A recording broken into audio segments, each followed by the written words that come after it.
আপনি যদি বলেন যে আ হ্যাঁ, আল্লাহর দুনিয়া থাইকা আল্লাহর য বিপক্ষে কথা কইলে আল্লাহ তো মাইর দিবই।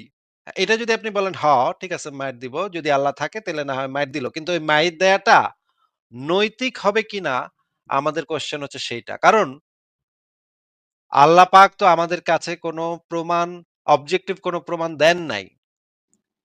তাহলে আমাদেরকে অন্ধভাবে বিশ্বাস করতে হইতেছে সেই জিনিসগুলাকে। অন্ধভাবে বিশ্বাস করলে তো মা কালীরে যে হিন্দুটা অন্ধবিশ্বাস করে সেইটার সাথে তো আর আল্লাহতে যে অন্ধবিশ্বাস করে সেটার কোনো পার্থক্য নাই। ২ টাই অন্ধবিশ্বাস।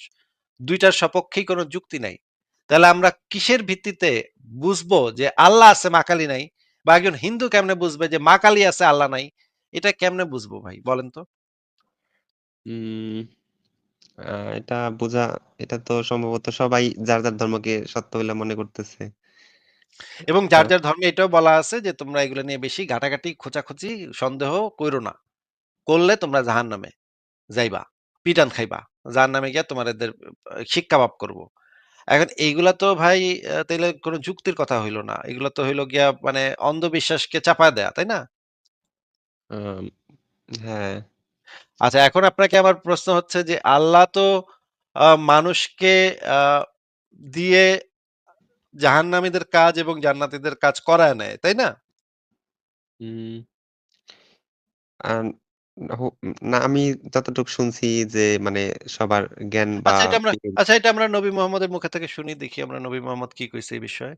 আপনি একটু আমাদেরকে এই হাদিসটা একটু পড়ে শোনান ভাই। এখানে নবী মুহাম্মদের কথাই নিশ্চয়ই আল্লাহর সাথে যেহেতু টাক্কাত হইতো তার, দেখা সাক্ষাৎ মেসেজ চালাচালি হইতো তার। সেই নিশ্চয়ই আল্লাহর কথা সবচেয়ে ভালো জানে আপনার থেকে। একটু হাদিসটা জোরে, জোরে পড়ে শোনান তো ভাই।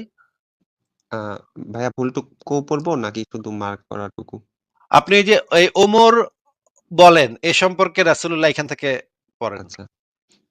ওমর বলেন, আমি এ সম্পর্কে রাসূলুল্লাহ সাল্লাল্লাহু আলাইহি ওয়াসাল্লামের নিকট প্রশ্ন করতে শুনেছি। রাসূলুল্লাহ সাল্লাল্লাহু আলাইহি ওয়াসাল্লাম বলেছেন, মহান আল্লাহ আদমকে সৃষ্টি করার পর স্বীয় স্বীয় স্বীয় ডান হাতে তার পিঠ আ বুলিয়ে তা থেকে একদল সন্তান বের করে বললেন, আমি এদের জান্নাতের জন্য সৃষ্টি করেছি এবং এরা জান্নাতবাসীর উপযোগী কাজ করবে। তারপর তার পিঠ তারপর আবার তার পিঠে হাত বুলিয়ে একদল সন্তান বেরিয়ে এনে বললেন, এদেরকে আমি জাহান্নামের জন্য সৃষ্টি করেছি এবং জাহান্নামীদের উপযোগী কাজই করবে। আচ্ছা একটু থামেন, একটু থামেন। তাইলে আমরা এখান থেকে বুঝলাম যে মোহাম্মদ ওমররে বলতেছিল একটা ঘটনার কথা যে মহান আল্লাহ আদমকে বানাবার পরে পিঠে হাত বুলায়ে একদল সন্তান বের করে বলল এদেরকে জান্নাতের জন্য এবং এরা জান্নাতের উপযোগী কাজই করবে। আবার আরেক দল সন্তান বের করে বলল এরা জাহান্নামের জন্য বানাইছে এদেরকে, এরা জাহান্নামের উপযোগী কাজ করবে। এটি তো এইখানের মূল কথা নাকি ভাই? হ্যাঁ, আচ্ছা এরপরে পড়েন। আচ্ছা আ কোথায় যেন পড়লাম? আচ্ছা, এই কথা এ শুনে। কথা শুনে একজন ব্যক্তি বলল, হে আল্লাহর রাসূল তাহলে আমলের কি মূল্য রইল? রাসূলুল্লাহ সাল্লাল্লাহু আলাইহি সাল্লাম বলেন, মহান আল্লাহ যখন কোন বান্দাকে জান্নাতের জন্য সৃষ্টি করেন, তখন তার দ্বারা জান্নাতবাসীদের কাজী করিয়ে নেন। অ অ শেষে অ অ অ অ অ অ জান্নাতবাসীদের কাজই করিয়ে নেন কথাটার মানে কি ভাই? একটু যদি বুঝায় বুঝায় যাইতেন। আ এটা তো মনে মানে ভালো, হইতেছে ভালো কাজ ভালো, ভালো কাজ করায় না। নামাজ-টামাজ পড়ায় লয় নাকি?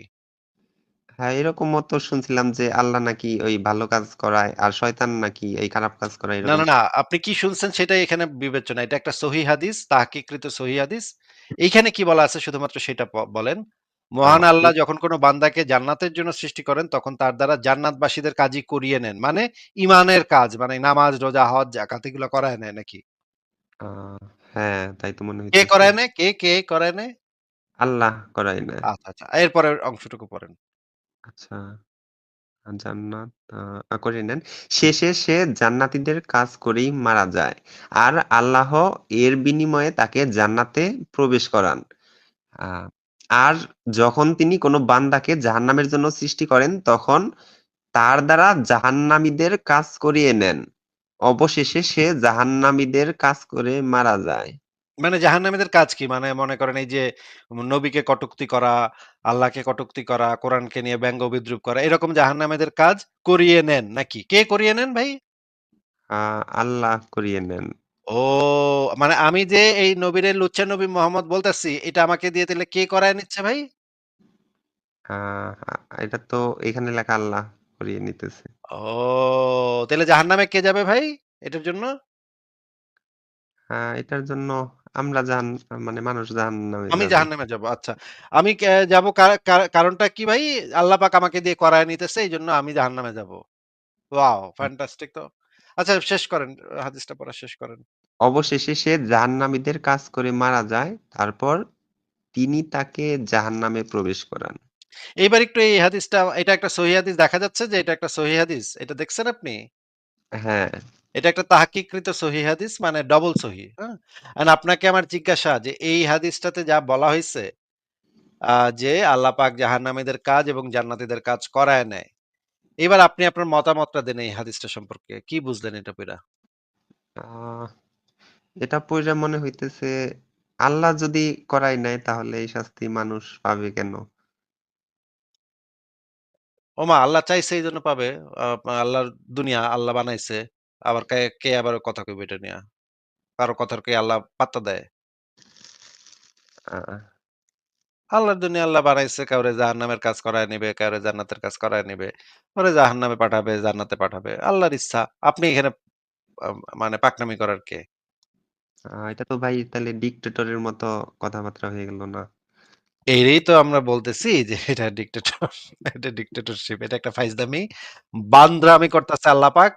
যদি আল্লাহ পাক থাইকা থাকে তাহলে তো সে একটা বান্দর, একটা মানে মানে বিটলা, একটা পোংটা, একটা বিজাত। ওটারে কানের নিচে থাপড়ানো দরকার। ওর বাপ মায়, আল্লাহর বাপ মায় যদি বাইচা থাকতো তাহলে আল্লাহর বাপ মারে বলতাম ওর কানের নিচে ছোট কালে থাপড়াই দিন একে। আ তার মানে কি ভাই ধরেন ওই সবসময় ওই হুজুরদের চিল্লাইতে শুনি যে উনারা নাকি ইসলামের শরিয়ত প্রতিষ্ঠা করলে নাকি সারা বিশ্বে অনেক শান্তি প্রতিষ্ঠা হবে। তার মানে তাহলে তো মনে হইতেছে ধরেন ইসলামের রুল যদি প্রতিষ্ঠিত হয় তাহলে কি এই কাইন্ড অফ সবচেয়ে ভয়ংকর মানে ডিক্টেটরশিপ প্রতিষ্ঠা হবে এরকম কিছু হবে কিনা?